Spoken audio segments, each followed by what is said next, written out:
Good evening all, and welcome.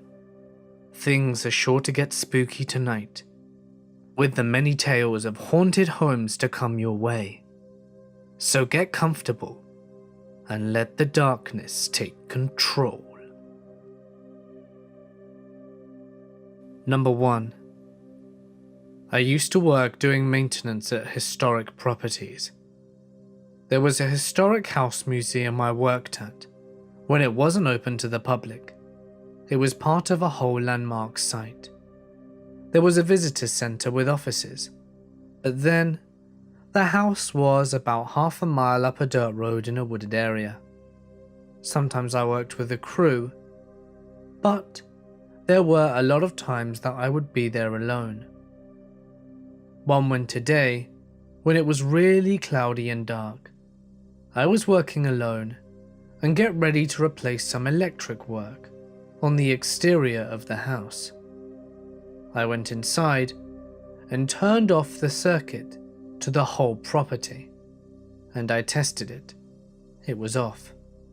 I locked the doors and went outside to work. After about an hour, I got down from my ladder and started walking around the house, and then one of the lights inside the house turned on. I started to freak out, but thought that maybe someone was just playing a joke on me. I called the visitor centre on my walkie-talkie, and they confirmed the only other person who was working me that day still hadn't left, and that all the keys were present and were accounted for. That's when I freaked out and ran the half a mile to the office. I made my co-worker come back with me to check out what was going on, but when we got to the house, the lights were off again, but the bulb was still warm. All the doors were still locked, and the circuit was still off. Still gives me the shivers to this day. Number 2. When I was in college, I was in my bedroom. The building was warm and modern, and so I was more caught off guard. I guess you expect ghosts to be chilling in old stone buildings and whatnot. I lived in Lincoln, UK, which is a fairly old historical city. I was lying in bed one night, playing Pokemon Diamond. I was hunting for shinies. My friend had caught a shiny Spearow, and I was looking for something to counter it. I eventually came across a shiny Mareep. Ignoring my slight excitement chubby, I started battling. It should have been a routine, sleep and throw. I know things are never that simple. My Haunter's hypnosis missed, and it countered with something paralyzing. For the next 3 turns, Haunter couldn't move, and I was just lobbing balls. An Ultra Ball caught it and hit the ground, and it started to rock on the floor. 1, 2, 3, but then in the corner of my eye, I saw movement. I looked up above my white DS light, and at the end of my bed was a figure. It was a woman all in black, just staring. I stared back silently, brain frozen over, much like the path to Snow Point City. Without looking away, I felt for the light switch and hit the lights. For some reason, I assumed that this would make her go away. It didn't. I shouted and jumped out of bed and ran. My housemates were all awake in the living room, and they were super concerned. We went back to the room, and there was nothing there. I got mocked for the rest of the year. Roll on 4 years, and I'm living on my own in China, Nanchang. In the winter, it gets cold and lonely, so being the social butterfly that I am, I decided to buy a pet bird from an old market. The guy gave me a fairly good deal on a majestic baguette. I don't know the English name for it. He assured me I would be able to teach the bird to speak. It didn't take long for the bird to become used to me, and eventually it would happily sit on my head, hand, shoulder, but it would never talk. I named it Boromir, after the most important character in the whole of The Lord of the Rings. As the winter went on, things started to get a bit strange. One night, I was sitting watching Arrested Development when suddenly the birds started to laugh. Not that weird, right? Everyone laughs at Arrested Development, but this laugh was creepy. It started off high and then got lower and lower. A moment later there was a bang on my door. I opened it, and a Chinese man started shouting at me. I had no idea what he was saying. So, in typical Chinese fashion, he barged into my flat. He walked over to the balcony, one that I'd never even bothered to open, and started shouting shit at me. I walked over to the balcony, even though it was locked up and was flooded. An outside tap was fully turned on, and water was pouring all down the side of the building. He had to go get a key. Turns out he was maintenance. Opened the balcony and turned the tap off. It took a while, as the tap had been twisted so tight that it was stuck. In the background, Boromir just laughed. The second time I heard this laugh, I wasn't alone. Another foreigner teacher from Holland was sitting with me, and we were both drinking whiskey and listening to music. Suddenly he starts to laugh again. We watched the knob on the stereo turn on its own, first all the way up, then all the way down. At the time, I didn't make the connection with the laughing and the weirdness. We were both pretty unnerved. One night, I brought a girl back with me. She was scared of birds, so I locked Boromir in his cage and covered the cage with a thick blanket. I went to bed, and I closed the bedroom door. She got a headache and we went to sleep.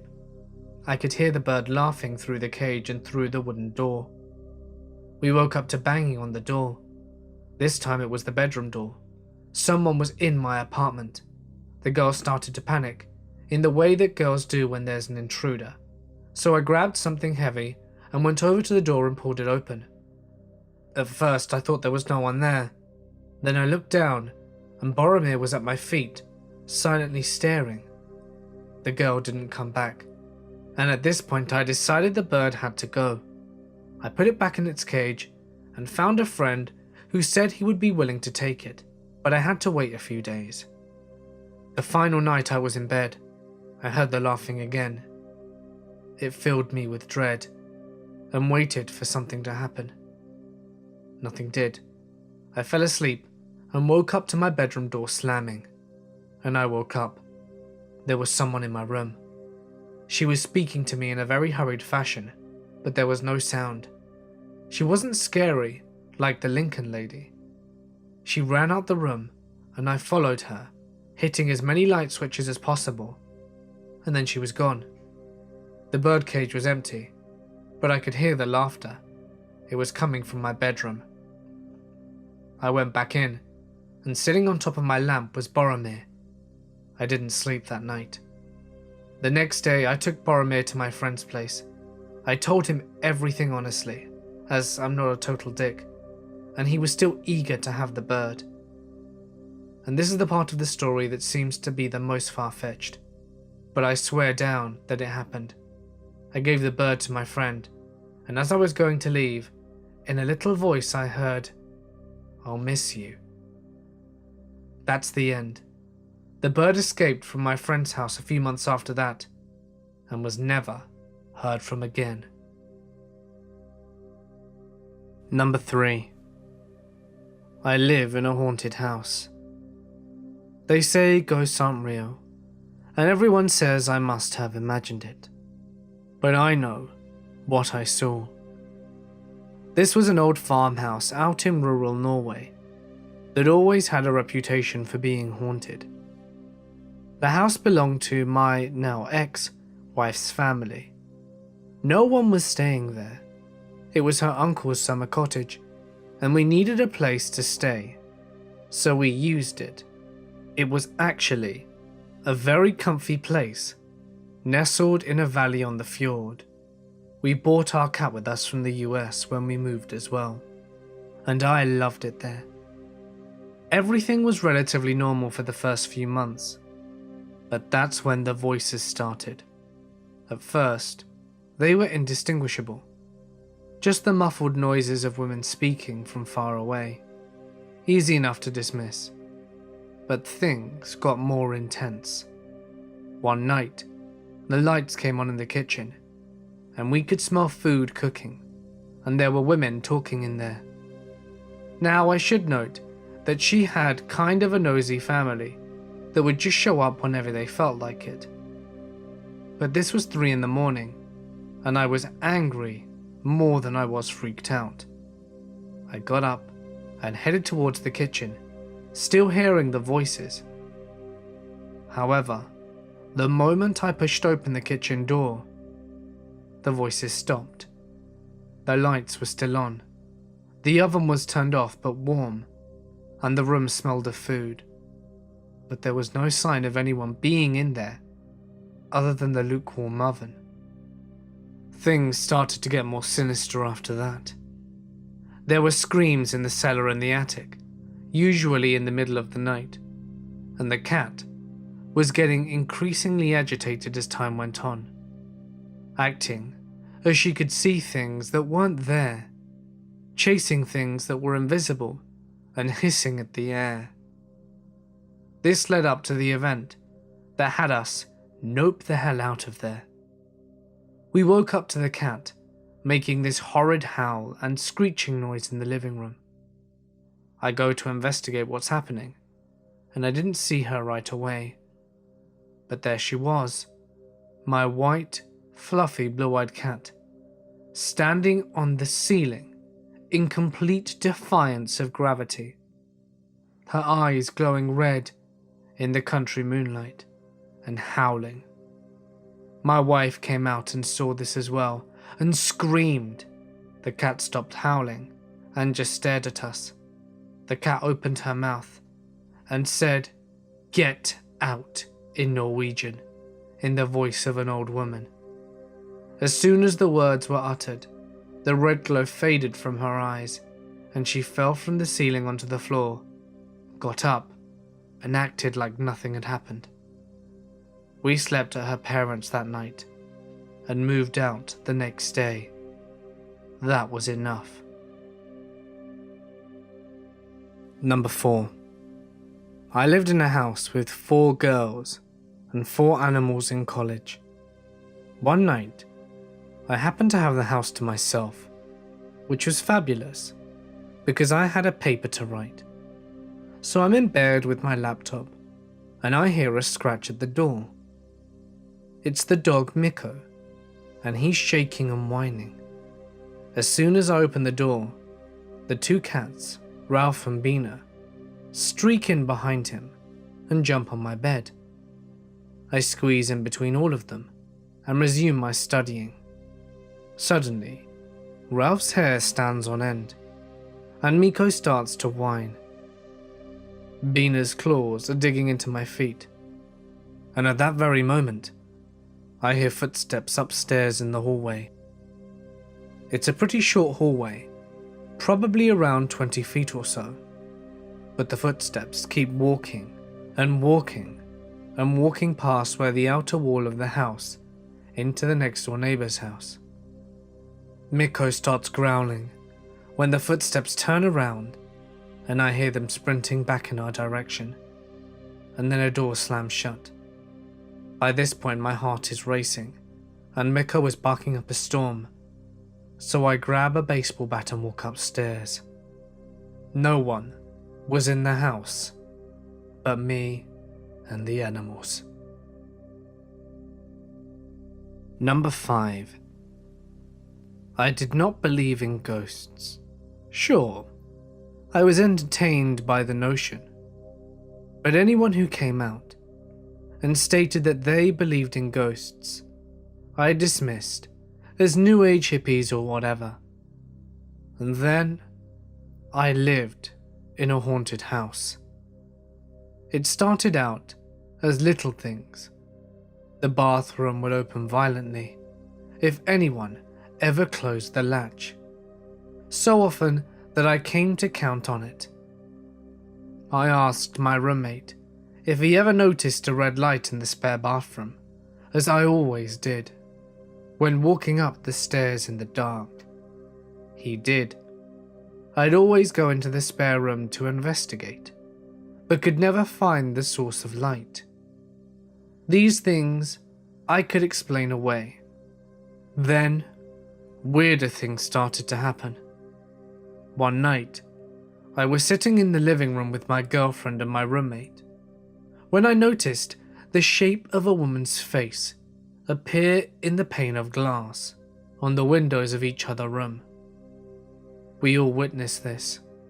Even then, I tried to explain it away as a trick of the light. What finally convinced me that something was happening was that one time when I was brushing my teeth, something tugged instantly on my sleeve. I'm 100% sure that I didn't catch it on anything. Have you ever been fishing? It was like a fish was nibbling on the line, except on my t-shirt sleeve. That freaked me out. Still, stranger things happened. We'd hear footsteps upstairs whilst home alone. I often saw shadows out of the corner of my eye, and one time, I even saw a shadow whilst looking right at it, in the middle of the room.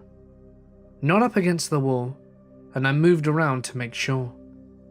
For 5 minutes or so, twice, while heading up the stairs to my room, for bed, I heard a woman's voice say, "Good night," to me over my shoulder. The strangest thing that's happened was New Year's Eve 3 years ago. My roommate and I were hosting a party, and were waiting for people to show up, sitting in the living room. Suddenly, I felt something brush against my arm, and the light bulb in the lamp I was sitting beside exploded. There were a few other things that happened, and some I'm forgetting, I'm sure, but the fact is that too many strange things happened for it to be a coincidence. I have since moved out of the house, but the belief remains something strange was happening there. Number 6. It all started when I was around 7 months pregnant with my daughter. I was asleep in bed with my husband. Suddenly, I woke up and looked out the doorway to our room. I saw a toddler, who I thought was our 2-year-old son, walk in front of the doorway dragging a blanket behind him, and then walk away into the laundry room. I instantly got chills, and the hair on my neck was standing on end. But I figured it was just our little guy sleepwalking, like his dad used to do as a child. I woke up my husband and asked him to get our son and take him back to bed. He looked puzzled, but got up and went to the laundry room. "Jaden isn't here, sweetheart," he said. I was baffled. I had been watching the laundry room entrance the whole time, and I hadn't seen him leave.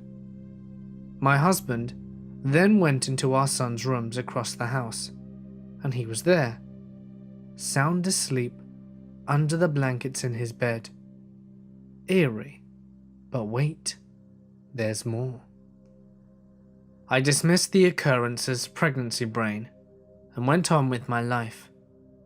Several months later, after our daughter was born, I was in the shower while the kids were down for a nap. I was rinsing out my hair when I heard footsteps, little running footsteps. I opened my eyes and heard a giggle, and saw a little boy, not the clothes that my son was wearing, in a red shirt and jean shorts running across my bathroom into the closet. Strangely, I wasn't freaked out. This happened several times over the last 5 years since I first moved. I'm never really freaked out by him, and he has aged. He now seems to be 4. He always runs whenever I'm in the shower, like he's chasing something.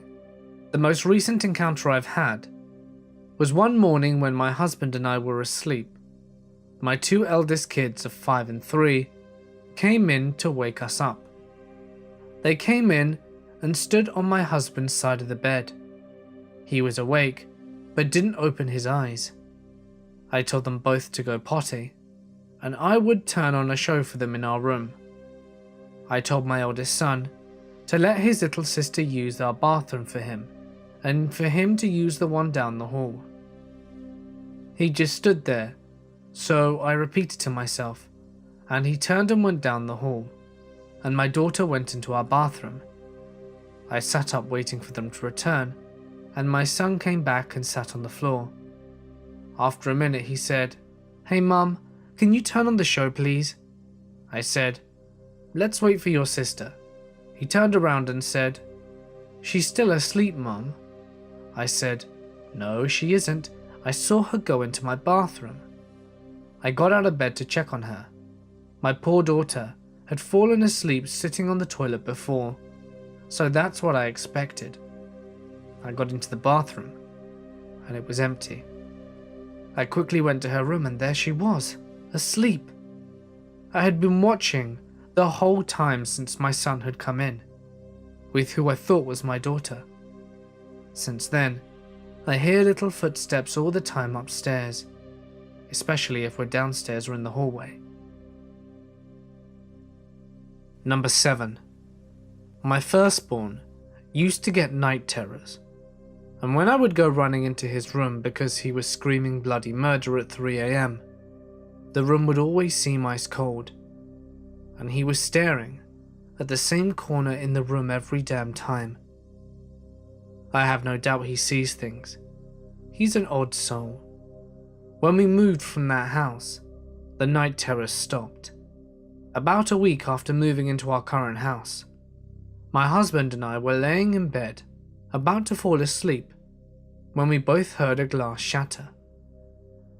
We sat up straight in bed, hair bristling on the back of our necks. I was sure we were getting broken into. My husband got up and checked the house. Nothing. Then I got up, and we both searched every window, every room, everything. No broken glass. It sounded as though someone had taken a large glass vase and thrown it to the ground. It was so loud, but we never found anything broken. 3 nights later we heard it again. My husband was asleep at the time and didn't hear it, but I woke him up so that he could help me check. Again, nothing. Then it never happened again. The first couple of years being in this house, I would hear people talking. If I were upstairs, I would hear them downstairs and vice versa. I could hear them walking up and down my stairs, thumping and creaking and all. They never really scared me. Their voices were pleasant and conventional, but here's the weird part. I've only heard them when my husband was gone. Like clockwork, he would leave for work or go out, and then a few minutes later, bam. I've also heard a baby crying in my house. It's always stopped the moment I go to investigate. Weird. I've been followed by something in my house. I'm not sure what it was, but it scared the crap out of me. It followed me around all day, one day, making noises behind me, opening and shutting cupboards and drawers, moving things slightly on the counter. It only happened once, but it lasted nearly 6 hours. My kids didn't notice anything, and I didn't try to call their attention to it. I'm sure whatever it is I've got in my house doesn't like that I'm saying this. Suddenly, I'm starting to feel a bit sick to my stomach, and I've got butterflies and a bit of a panicky feeling. Number 8. My house was haunted, and 1 week of it was off the chain. It was so creepy that the first night I was awoken by hearing these light bangs over and over again. But then, my son started screaming. I ran into his room, and he said, "Mummy, please make the drawers stop. They keep opening and closing by themselves." The next night, I went to get my newborn baby's bottle warmed up, and as I bent over the table, the light bulbs in the chandelier over me all exploded, and glass came raining down. The third night, a balloon was ripped out of my son's hand and floated all over the house. It went in the basement and then upstairs to the attic. The craziest thing is you could see the string pulling it along. The next night, my neighbor called at 3 a.m, asking me if it was okay to check on the kids and that the police were on their way. She had called them. She said there was over a dozen people surrounding my house. When I looked outside, I saw no one. The police came, and there was no signs of anyone at our property. The next night, my other neighbors started pounding on the door, asking why the lady in my attic kept staring at him through the window. Where the window was, there was no flooring. No one could even get over to that window. But it finally came to a head when I went to take a shower. I was alone in the house, and I put my newborn in the middle of my bed. I had swaddled her tight and had put cushions all around her. She was also laying on her side pillow that kept her sleeping on her side. When I got out the shower, something had picked her up off the side sleeper pillow and moved her to outside of the cushions, dangerously close to the edge. There was no way in this world a swaddled newborn could lift herself up out of those pillows and overtop a big body cushion. No way. I started screaming at whatever was in my house and said, "You are out of here. You never mess with my kids ever." I said I got Jesus Christ on my side, and I had the house blessed and never had a problem again. We moved though, and the next two people that bought our house moved out a couple of months later. The house is currently vacant. They say something isn't right, and they keep giving the house back to the bank. Number 9. Back when I was in college around 7 years ago, I had to move from an apartment to another last minute because, well, I was a lazy college student and hadn't made any plans. My parents were in town, so we were looking for something quickly. Luckily, we found something pretty cheap and somewhat nice right in front of the university. They were thrilled, and I was just happy this was all over. So I moved into this kind of 4-bedroom basement, which was already furnished. They said the last tenant cancelled last minute, and I only needed it for 3 months of the summer, so he was giving us a fantastic deal. The first room was the main room, which consisted of a living room and a little table to eat. Immediately on the right of it was the kitchen and the bathroom. The bedroom was on the left, and there was some kind of weird and small hall connection joining to the living room. Since the start, I always kind of felt uneasy about that bedroom for some reason, and preferred to sleep in the living room, since there was already a comfy sofa bed in there, and there were no windows in the bedroom. Throughout the semester, I felt countless times that someone was watching me from the bedroom, when I was alone, either watching TV or playing video games. It was a weird and eerie feeling, to the point where I preferred closing the door leading to the bedroom altogether. I wasn't home that much, and sometimes I slept at a friend's, but every time I came back, it felt like I wasn't alone in the apartment. There were never any sounds or sights, just a strange feeling. I spoke of it to my friends, and they all laughed, since I was the superstitious kind. So I kind of brushed it off the whole time, and thought nothing of it when I finished the semester, and I just kind of moved on with my life. About 2 years ago, one of my friends from college texted me, "Hey Jack, it's Dave. The door number you lived at in that creepy basement back at uni was number 5, right?" I was like, "Yeah, why?" He then sends me a picture of an old local newspaper page. He had been looking through them at the library, looking for a picture of him back in his college football days.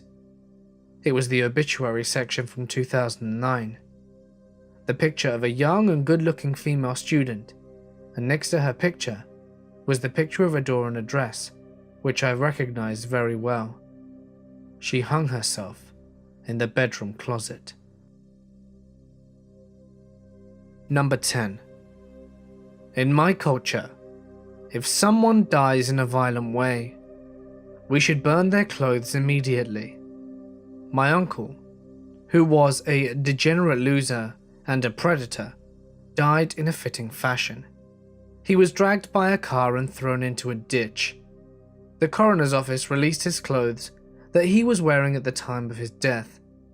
My uncle warned his sister, my mother, that his wife not look at them, but they got curious and wanted to see. I followed them downstairs, and they made me stay outside the room whilst they were snooping. Whilst we were down, there we heard a smash upstairs. We ran upstairs to see a bunch of glasses were shattered, and no one was in the house. My aunt and mother were spooked but didn't think much of it.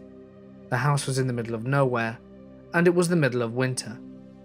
Our wakes are 24 hours long, and someone must always stay with the body. A family friend was leaving the wake and drove by the accident scene. She said she was certain she saw my dead uncle, and he smiled at her in a very unsettling way. We woke up the next morning, the last day of the wake, and one day before the funeral, my uncle was rattled, and I heard him tell my mother and auntie that he heard the crunching of boots on snow. It was 4 a.m. He went outside with a shotgun and no one was there. My aunt and mother came clean about what they'd done, and my uncle said he had warned them, and they started a fire and got rid of the bloody clothes. He was buried the next day, and no one bothered them again. Number 11. When I was 16, my friends and I had an apartment in the building that his parents owned. It was an old building in Chicago and had tunnels that Al Capone and company had built that his dad blocked off. We used the roof as a place to go and smoke cigarettes. You had to get through the attic to get there, and there were no lights, so the only lights we had were from our shitty flip/brick phones. One day, my friend Manny and I were going up to smoke. I told Manny that I had to take a whiz, so I did in the apartment. I went up and felt like there was someone there. It was pretty common for us to mess with each other, so I said, "Manny, I know it's you, stop mucking around." I followed the shadow figure, thinking it was him. I yelled, "Stop playing, I know it's you," as I followed the figure. Then I heard from downstairs, "Manny? What?" I was terrified. I had just followed him into a corner. I ran back downstairs and asked him where he was. He was talking to his girlfriend at the time downstairs, and I told him I didn't want to go upstairs. I know what I saw. People always try and say, maybe the shadow was your own, but that's not possible. I had a Motorola flip phone at the time, and I was holding that in front of me. I saw a shadow person, and I know others have too. Number 12. This happened at my old house in Toronto. 3 of us lived on the main floor of a house, and a stranger lived in the basement. We didn't know much about the guy in the basement, besides that he was a big gamer and smoked a lot of weed. Almost every night, I could hear him below me coughing up a storm, as if he were about to die. I would hear this quite often, and I began to realize this wasn't really directly below my room. He appeared to be coughing in a room under our garage. Sure enough, my roommate and I went to the garage and jumped up and down to hear the hollow room below us. Eventually the guy decided to move out, and we were able to move our friend in the basement. It would be our first time down there, and I was excited to see the weird room under the garage. Our friend took us into the laundry room, which was under my room, where we discovered a creepy little red door that led to a cement room filled with trash and old furniture. It was basically a dungeon. This is where he smoked weed every day? It was full of mold and seemed dangerous to breathe the air. Not the exciting room we were hoping for. Our friend didn't understand our need to see the weird room, because he was pissed off at the state of the apartment. I was surprised, since it appeared the other guy had moved out, and our friend had moved in a day after. Not much time to clean, but then my friend told me the guy had been gone for 2 weeks already, and nobody cleaned it. I thought about this for a moment, and immediately got chills down my back. The last 2 weeks the guy was gone, and I could still hear the horrible coughing coming from that creepy room. Number 13. I have a story to tell. This isn't my house, but my cousin's, but I practically lived there anyway. I don't believe in ghosts at all, but my family does, vehemently. Growing up in an Asian country, superstitions were practically fact, and it wasn't easy for a person to dismiss them. When my cousin said he saw a strange man standing outside the gate, muttering odd things and leaving, the family were a little taken aback. Who was this guy? Immediately, everyone thought the house had been marked or cursed. Several strange events were reported. One of the girls said that when she entered her bedroom, she saw a little woman dressed in white Victorian-style clothing on her bed crying, as we were formerly an English colony. Doppelgangers of family members were seen. At night, more than a few people reported seeing a strange furry figure peering furtively through into the bedroom. It all reached a breaking point when my cousin suddenly broke out into a fit in the middle of the day. He had no history of epilepsy whatsoever. He was writhing on the floor, babbling incoherently about a bearded man standing in the corner of the room glaring at him. The family decided they had had enough and went to a local priest to cleanse the house. Things seemed to settle after that. I personally never bought into it, but as a child I couldn't really say much. Who knows what really happened anyway. Number 14. When I still lived with my parents, I experienced some weird things. My room was in the basement, and I remember a couple of times that I heard footsteps upstairs, but when I went to investigate, I found myself home alone. I remember one night when I heard someone come downstairs. A few moments later, there was a door opening somewhere. I called out but received no answer, and I asked my parents about it the following morning, but they had been fast asleep upstairs the entire night. I also heard faint, short whispers at the time, but I usually just dismissed it all as random noise emitted by an old wooden house. The thing that freaked me out the most, however, was that one time I saw a shadow in the middle of a corridor, not up against a wall. I caught glimpses of shadows and movement in the corner of my eye at times, but I usually dismiss it as some hair that got stuck out in the corner of my eye, or me just being tired in general. This one, however, I was walking down the hallway towards the bathroom when there was a shadow that flashed and then disappeared right in the middle of the hallway, just a couple of feet away from me. It was gone in less than a second, but it had not been in the corner of my eye. It had been in the center of the hallway and in the center of my field of vision. It was over so fast, but it was definitely the shadow of a person wearing a long dress. I moved out of the house almost 2 years later, and I haven't had anything remotely similar happen to me since. Number 15. When my mum married my stepdad, we moved into his little brick house in some shitty town in Texas. We were all getting along and settling in nicely. Me and my stepbrother were getting along, which relieved our parents, and we were pretty much happy, except that I started waking up in the middle of the night to see someone, a man I thought, standing in the doorway. All I could see was a silhouette of a large man, with a large brimmed hat, taking up most of the doorway. It was so strange, I remember. It was dark. All the lights in the house were off. Yet somehow, this thing stood out as a shadow. I could feel him looking at me. And he would raise a finger to his mouth, and I heard him go, "Shh." Then he would kind of laugh and go, "Boo," and it sounded like he screamed it. And yet my stepbrother never woke up. He didn't remember anything like this, I asked. Anyway, I would pull a blanket over my head for a little while, shivering and listening. Nothing ever happened after that. I never heard another noise. But when I was brave enough to peek out from under the covers in the doorway, it would be clear, and I would lay awake for the rest of the night until the sun came up, and I felt that I could sleep again. And I only got a couple of hours sleep after that, because my parents were dicks, and would make me wake up and shit. And then this happened.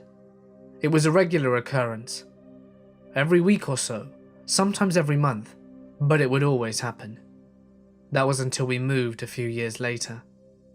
My stepdad and stepbrother swear they had never heard or experienced anything unusual, but my mum says that on some nights, when my dad wasn't there, as he was a night shift police officer in a major city close to the shit city we lived in, she would feel someone crawl into bed with her, and she said that once, she felt the covers being pulled, and she freaked out and jumped and turned the light on. Number 16. I was staying the night at a friend's house when I was 13. We were watching The Shining with her older sister and another friend when I saw a black figure in my peripheral vision. I turned my head all the way to the right and watched this solid black figure in the shape of a man wearing a cowboy hat walk from one side of the house to the other. I didn't say anything to my friend when it happened. I thought maybe my mind was just playing tricks on me because the movie was scary. After the movie, my friend's sister and all the others left the house to stay elsewhere. My friend's parents were out of town.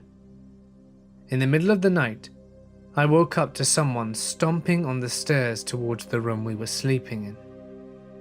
We thought maybe her sister had just come home and run up the stairs to bed. We went to check and found no one.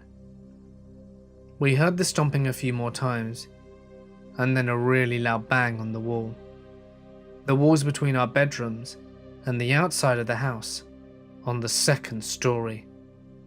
My friend looks at me straight in the eyes and says, "Did you see the man earlier?"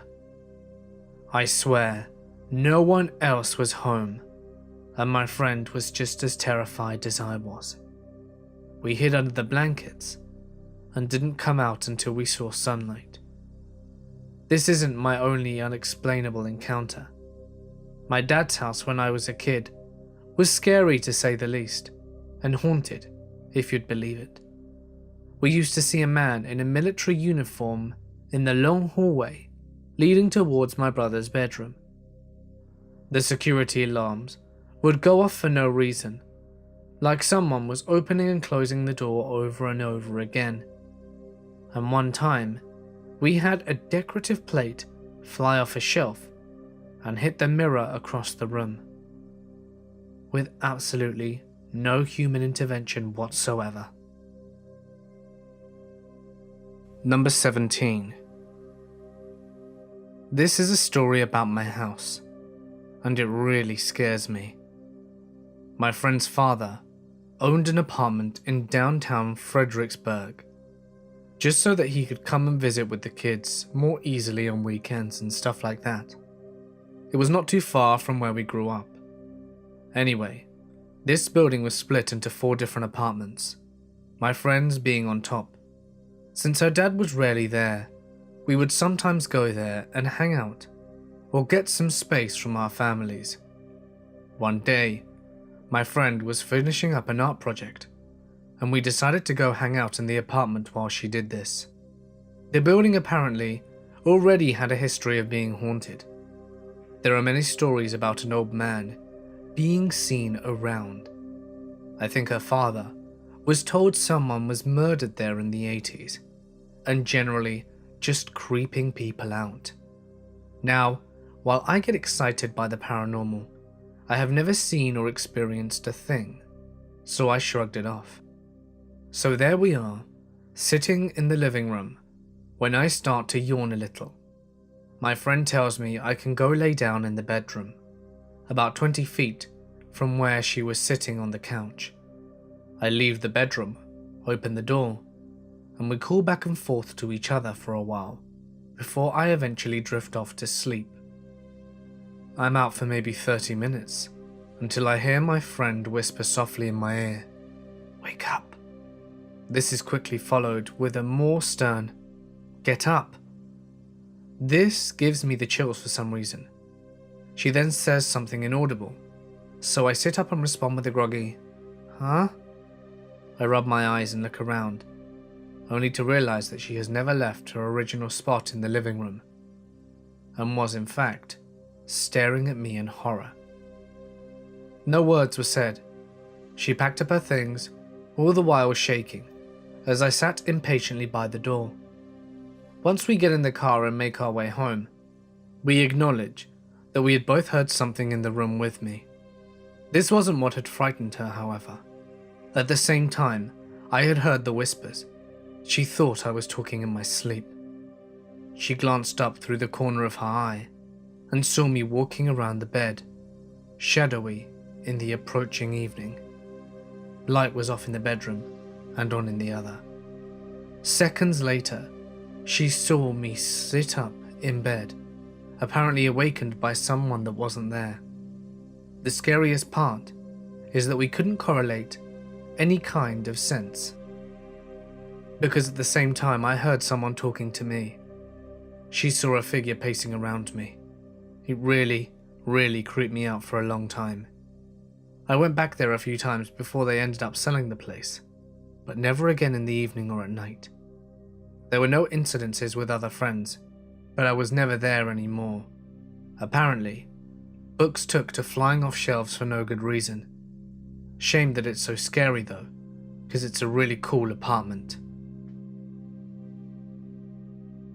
Number 18. I don't believe my mother's house is haunted. Nothing strange ever happened except for this one time.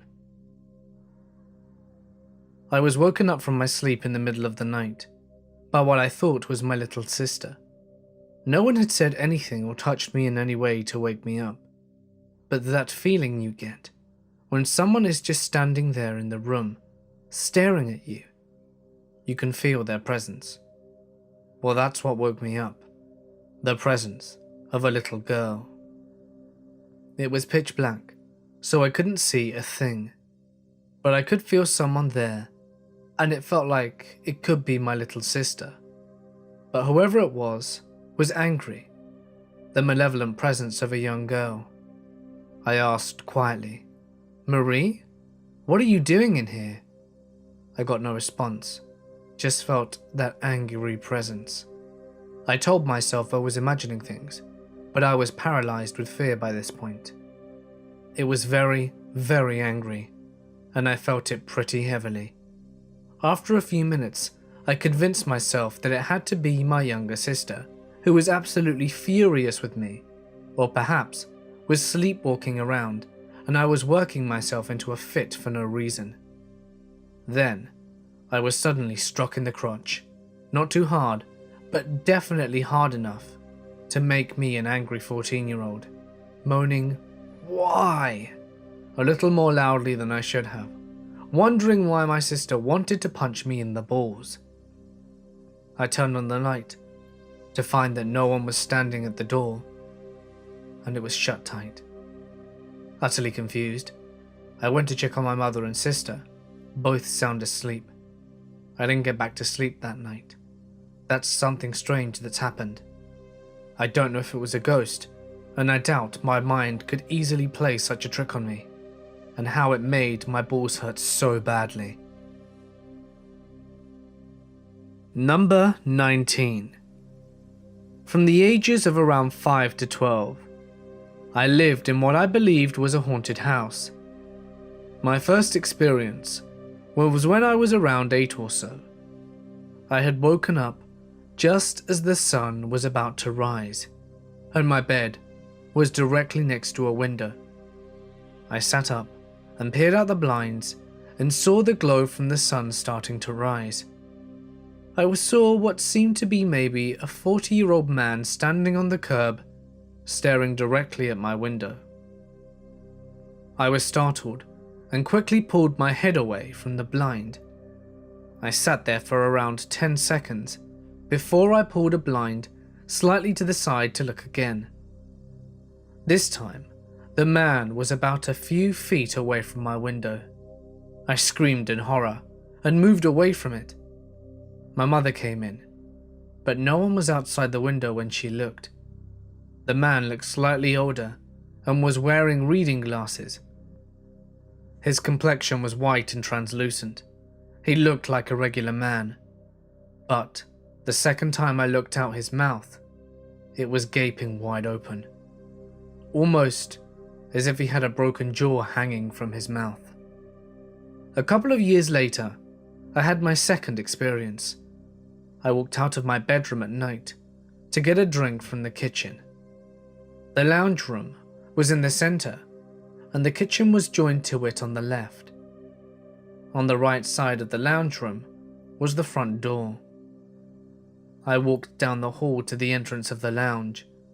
My mother had left the light on during the night, so if any one of the kids woke up, they could move around very easily. As I got to the entrance of the lounge room, I noticed a figure to the right, near the front door. A very tall woman was walking towards me. I stood frozen, in fear, as she walked past me and seemed to grab something out of a corkboard in the kitchen. She then turned around and walked straight past me again and through the front door.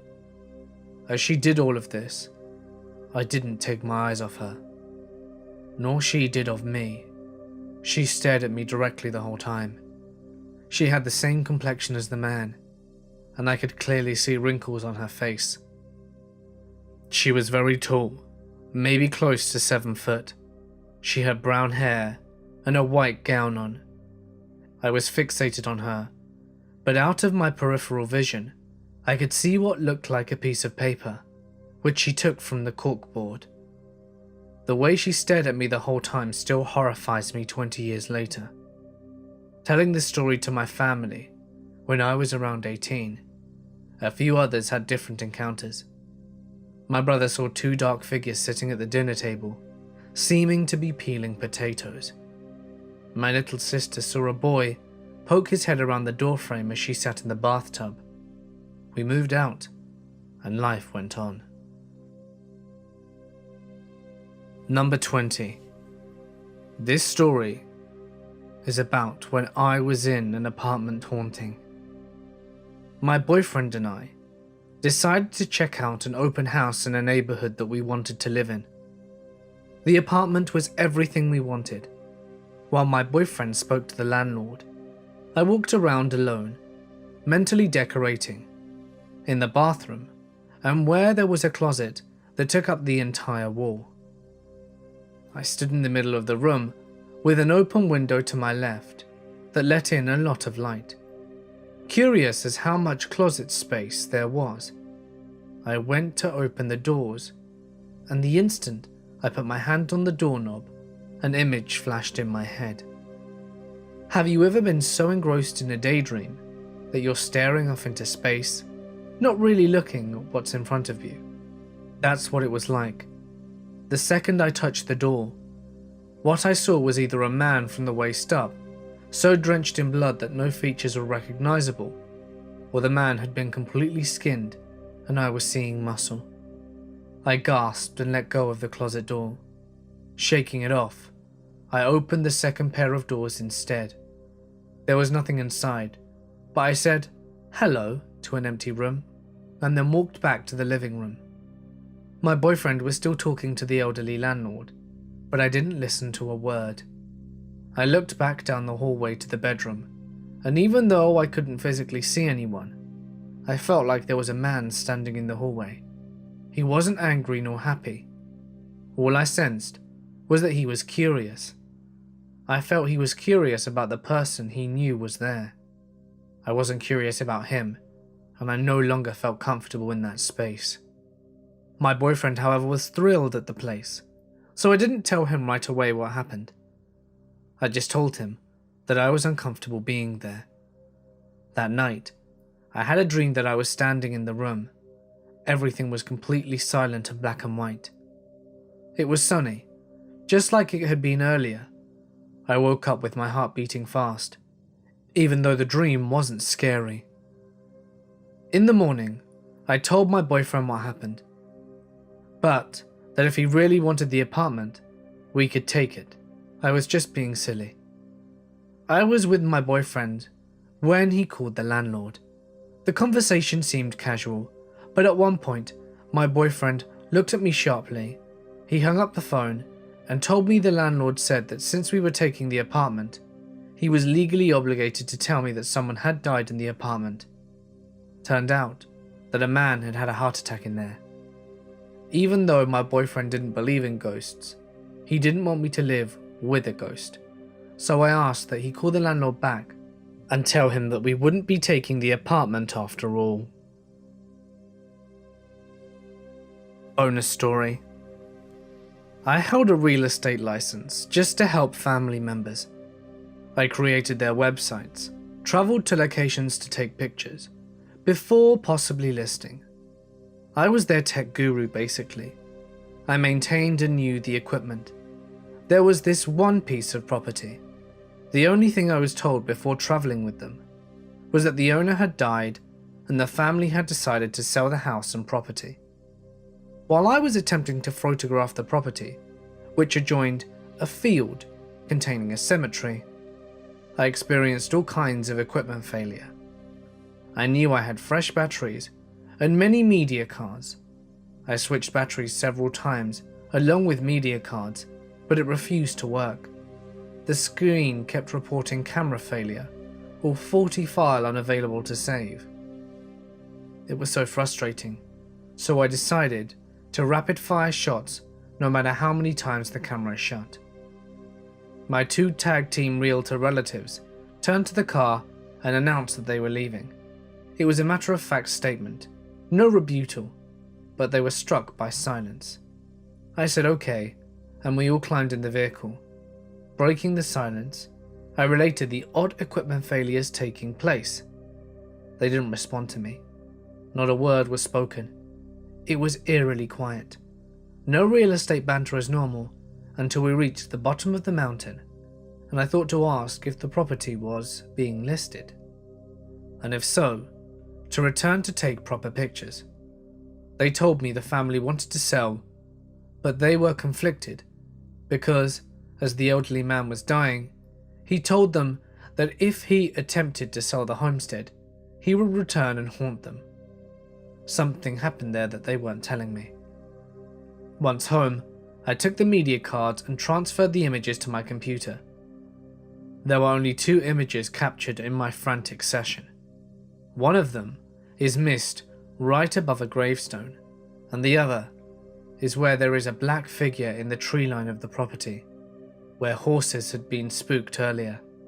It was dark. The person was wearing a long coat. They were translucent and had horns on the top of their head. Yup, I'm glad it wasn't listed, or at least not to be on the team. Apparitions, spirit energy, or whatever you'd like to call it, followed me on a regular basis. Friends told me it was a gift, not one I was willing to accept. I eventually laid down picture taking and never took it up again. Hey guys, it's Mort here, and thank you so much for listening. I hope you enjoyed these stories about haunted houses. Some of my favourite topics. Really interesting to see other people's perspectives and experiences.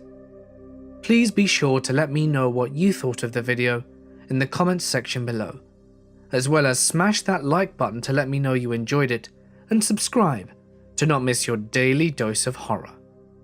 Just to let you know, the t-shirt sales will be coming to a close very soon. The Mortis Media merch store is going to be rethought out. There will be more stuff coming soon, but at the end of January, all merchandise, with the exception of the Mortis Media logo t-shirt, will cease. So, if you'd like to get something and have been considering it for a while, now would definitely be the time, because the same stock will not come again. If you have a story that you would like me to read on my channel, feel free to send it to my email, which you can find in the description, or post it to my Reddit. But anyway, for now guys, I'm gonna sign off. Stay awesome, and I'll see you in the next one.